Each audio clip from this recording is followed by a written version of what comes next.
तो अस्सलाम वालेकुम गाइस। तो आज हमारे साथ तो मेरा नाम ज़ीशान एजुकेशन वाला है और मैं रेहान स्कूल कॉलेज से मतलब कि हूँ और बेसिकली मैं इस्लामाबाद से हूँ। तो आज हमारे साथ मौजूद हैं अनम एजुकेशन वाली और आज हम इनसे पूछते हैं इनकी थोड़ी सी ज़िंदगी के बारे में और इनके बारे में और ये यहाँ की स्कूल कैसे है और इनकी यहाँ की जर्नी कैसी रही। चलें चलते हैं। अस्सलाम वालेकुम अनम, वालेकुम अस्सलाम। कैसी हैं आप? मैं ठीक, आप बताएं। मैं ठीक ठाक, अल्लाह का शुक्र। तो अपनी थोड़ी सी जर्नी के बारे में बताइएगा कि आप ऐसे रेहान कॉलेज में कैसी है और रेहान कॉलेज में आने से पहले आप क्या कर रही थी, क्या करती थी?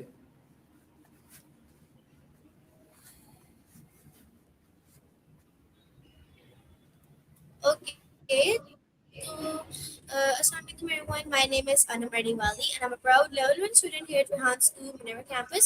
And मुझे इधर 1.5 ईयर हो गया है और मुझे इधर बहुत मज़ा आ रहा है। तो आप यहाँ से मतलब कि यहाँ आने से पहले क्या करती थी, मिस कौन से जमीन, आप स्कूल में मुस्तफ़ा को थोड़ी एडमिशन? देर। जी जी जी। नहीं, मैं कह रही थी कि आप अपना हम्म, क्वेश्चन दोबारा रिपीट कर दें। मैं रिपीट सर, करना मुझे आपकी चाहूँगा। मैं आवाज़ नहीं कह आ रहा रही। हूँ कि आप रेहान कॉलेज से आने से पहले क्या करती थी, ज्वाइन होने से पहले? ओके, तो मैं यहाँ आने से पहले एक ट्रेडिशनल स्कूल में पढ़ती थी। मैं स्कूल का नाम नहीं बताना चाह रही। एंड उस स्कूल में पढ़ती थी और उधर जो है ना, लाइक कॉपीज और पेंसिल से हम लोग काम करते थे। एंड स्कूल में ऐसा कुछ भी नहीं है। इधर तो हम लोग जो है अम, इधर हम लोग जो है ना लैपटॉप से मोबाइल से अपना वर्क करते हैं। हम्म, सही। तो यहाँ आने के बाद मतलब कि आपको पहले क्या चेंजेस, आप पहले कैसे थी और यहाँ आने के बाद आप में क्या चेंजिंग्स आई, हमारे नाज़रीन को बताना चाहेंगे? ओके, तो पहले मैं वो शाय थी एंड मुझे किसी से बात नहीं आती थी, मतलब मेरे अंदर कम्युनिकेशन स्किल्स नहीं थी। लेकिन अब ये ऐसा है कि मुझे जो है ना कम्युनिकेशन स्किल्स इम्प्रूव हो गई मेरी। एंड मुझे अब मतलब लोगों से बात करने में, कनेक्ट करने में अच्छा लगता है।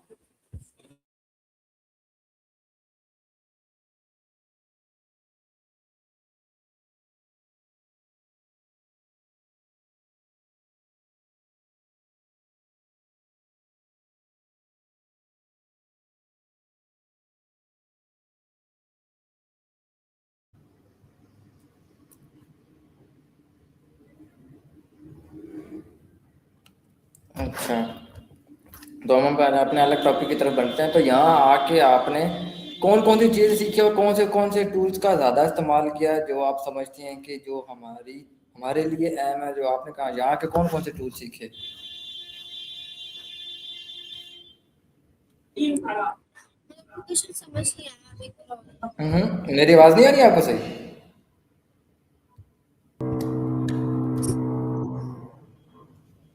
ओके, तो रेहान स्कूल में आने से पहले मैं लाइक कुछ भी नहीं करती थी। मैं एक नॉर्मल सी स्टूडेंट थी। एक ट्रेडिशनल स्कूल में पढ़ती थी जहाँ पे कॉपीज और पेंसिल से काम होता था। तो मैं एक नॉर्मल स्टूडेंट थी बस। अच्छा, तो आप जब आपको रेहान कॉलेज के बारे में, रेहान स्कूल के बारे में कैसे पता चला, किससे पता चला आपको?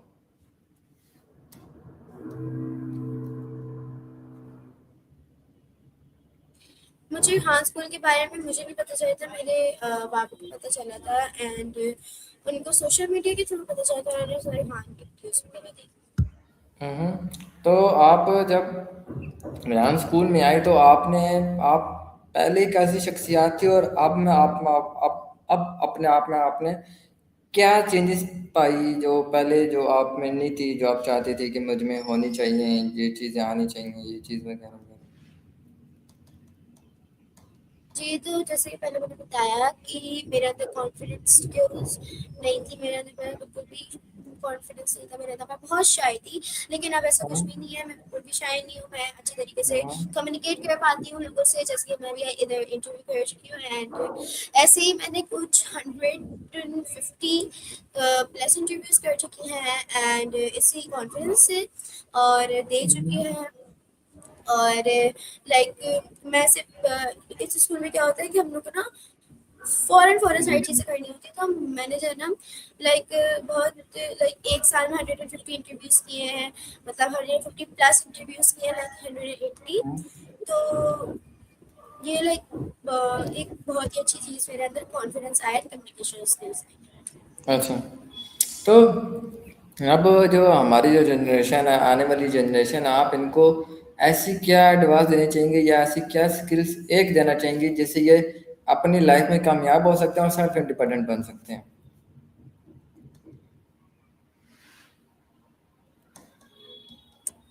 मैं जो कह सकती हूँ कि आप लोग के अंदर जो है, आप लोग ना बोलने से डरे नहीं। ठीक है, जब आप बोलने से डरते हैं हर चीज़ आपका आपकी पर्सनालिटी तो जब आप बोलते हैं तभी पता चलती है लोगों को।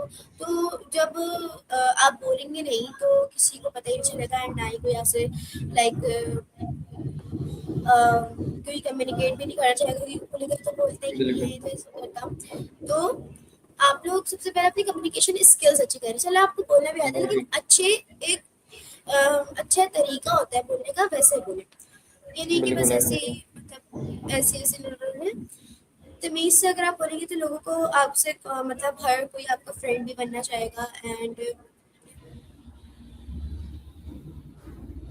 तो चलिए हम अपने अलग अगले टॉपिक की तरफ चलते हैं। तो अनम, आप हमें बताना ये चाहिएगा कि आप आपने अभी जो हमारे जो इंटरव्यूज चलते हैं, जैसे हमारे टास्क हैं, अलग अलग कोडिंग के टास्क होते हैं, आपको कोडिंग में ज़्यादा मज़ा आता है या इंटरव्यूज या सेल्फ इंटरव्यूज में ज़्यादा आपको लोगों के साथ करने में मज़ा आता है, बच्चों के साथ? मुझे सेल्फी ट्यूबर्स पे मजा आता है ज़्यादा। क्योंकि हम सब सामने बैठ टास्क। के अच्छा अच्छा। क्योंकि हम सामने बैठ के जो है ना उनसे इंटरव्यू कर रहे हैं। अच्छा, तो आपने उस इंटरव्यू में मतलब कि क्या चीज़ ऐसी नहीं पाई कि जो आप समझती थी कि मेरे अंदर जो एक डेवलप चीज़ होती है वो हुई है, और जो बकाया बच्चे हैं उनको भी वो चीज़ डेवलप करनी चाहिए उस चीज़ को?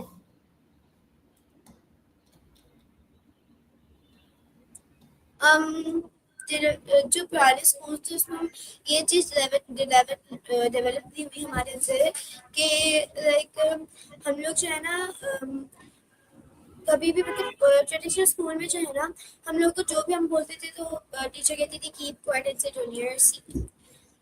कीप क्वाइट, बिल्कुल। कीप क्वाइट, ये एक वर्ड था जो कि हम ऑफनली बहुत ज्यादा जो है ना सुनते थे अपने क्लास बिल्कुल। टीचर्स अपनी टीचर्स से। तो इधर ऐसा हम्म। नहीं है, इधर इधर यहाँ के फैसिलिटेटर्स और रेहान अल्लाह वाला खुद भी बोलते हैं कि बोलो, कुछ बोलो। और बिल्कुल। लाइक आपको बोलना आना चाहिए और वो बच्चों को अपॉर्चुनिटी देते हैं बोलने की। ऐसी चीज हम्म। मैंने अपने खुद के स्कूल में तो नहीं देखी थी। बस वो कहती थी keep quiet and sit on your seat, अगर हम कुछ भी बोलना चाहते थे। तो अनम, आप हमें ये बताना चाहेंगे कि आप बेसिकली किस जगह से ताल्लुक़ रखती हैं और कहाँ से हैं आप? मैं कराची पाकिस्तान से ताल्लुक़ रखती हूँ और कराची से। तो और मैं आपका किन किन इलाकों में अभी तक जाना हुआ है, कौन कौन सी जगहों पे आप अभी तक गई हैं? वैसे कराची तो मैं बहुत ज़्यादा घूमी हूँ कराची में। और लाइक बाकी तो मुझे याद नहीं है, लेकिन मैं कराची में बहुत सारी जगह पे घूमी हूँ।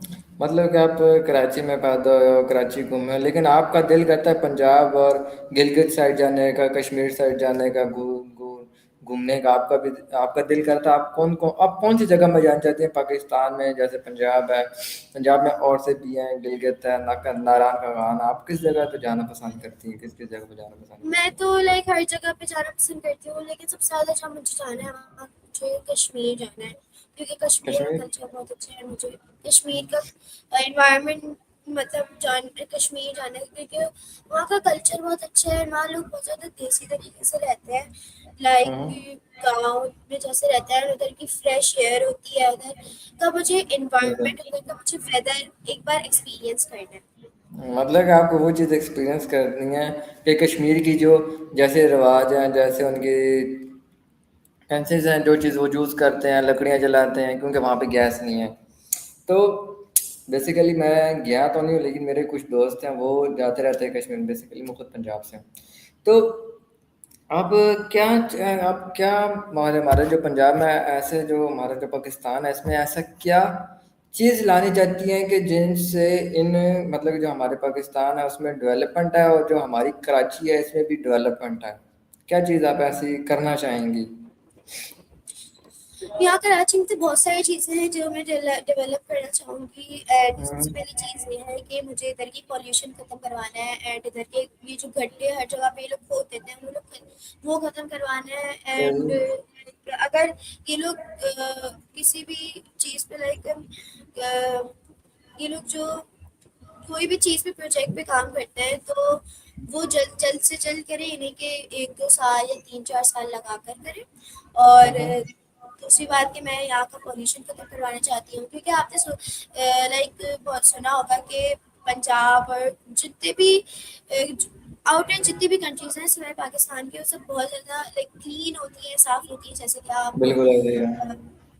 लाइक कोई भी कंट्री मिसाल में ले लें तो बहुत साफ़ होती है एंड पॉल्यूशन उनका कम होता है। और हम्म, कराची में सिर्फ ये वही जगह है पाकिस्तान जहाँ ये सब चीज़ें मतलब वो क्लीन नहीं है। पाकिस्तान की कुछ जगह है जो बहुत ज़्यादा क्लीन है, साफ़ होती है, लेकिन ज़्यादातर 90% पाकिस्तान जो है ना बहुत क्लीन नहीं होता और पोल्यूशन होता है हर जगह पे। तो मैं ये चीज़ खत्म करना चाहती हूँ कराची और हम्म। पाकिस्तान से।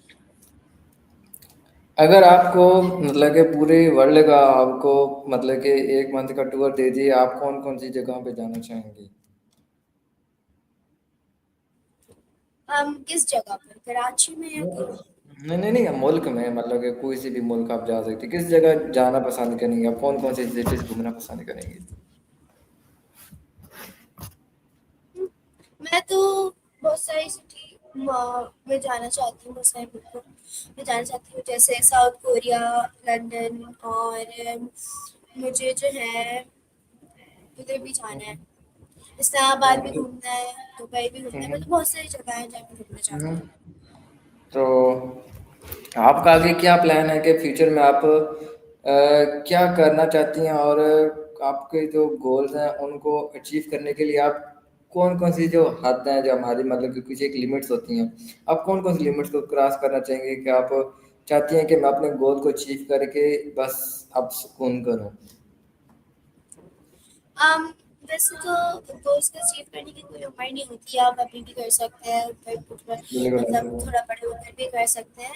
एंड रही बात मतलब उसकी के हदें पार करूँगी, तो मैं चाहती हूँ कि मैं सारा काम बिल्कुल पीस से करूँ। और है।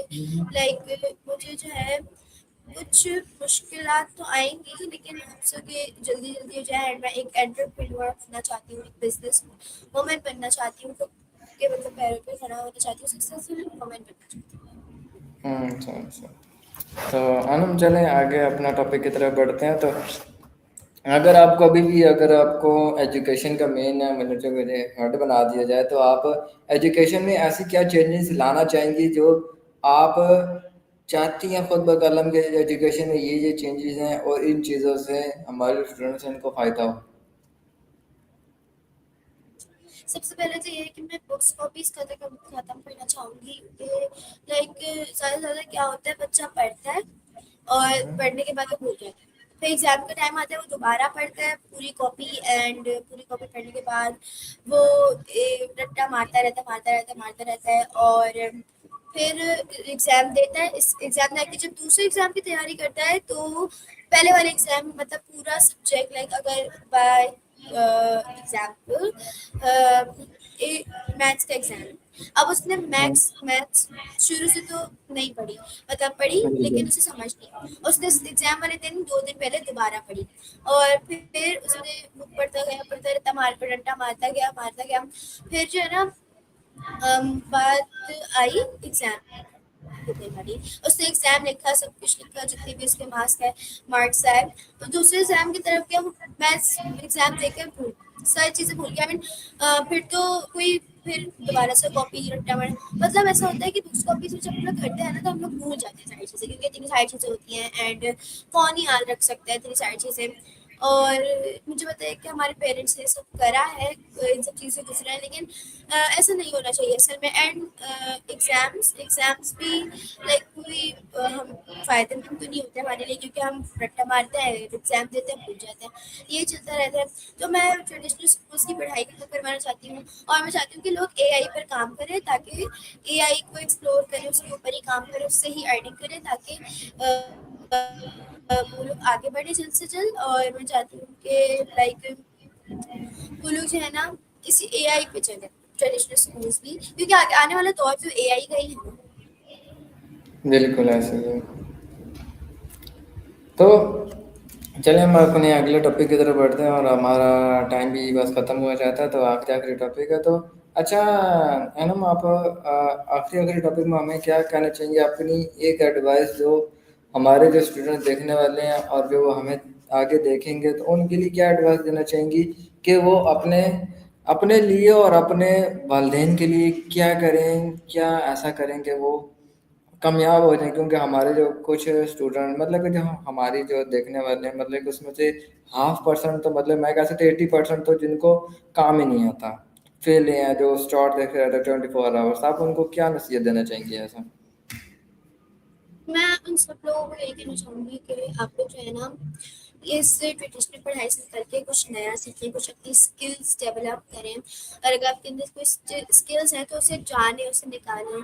एंड ये है कि आप लोग जो है ना पढ़ाई के साथ साथ और भी काम करें, जैसे एआई के ऊपर आप वर्क कर सकते हैं, आप एआई के ज़रिए बहुत सी फाइनेंशियल चीज़ें कर सकते हैं। एंड जैसे कि फाइवर यूज़ करते हैं, आप अपवर्क यूज़ कर सकते हैं, एंड आप अर्न कर सकते हैं ऐसे।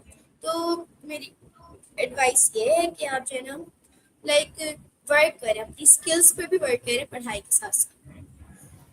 तो थैंक यू मैडम, आपका बहुत बहुत शुक्रिया। तो इंशाल्लाह अगले इंटरव्यू में मिलते हैं। तो ये हमारे साथ नाज़रीन छोटी सी शख्सियात थी नम।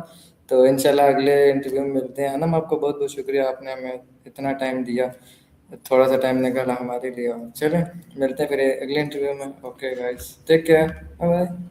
हाफिज़।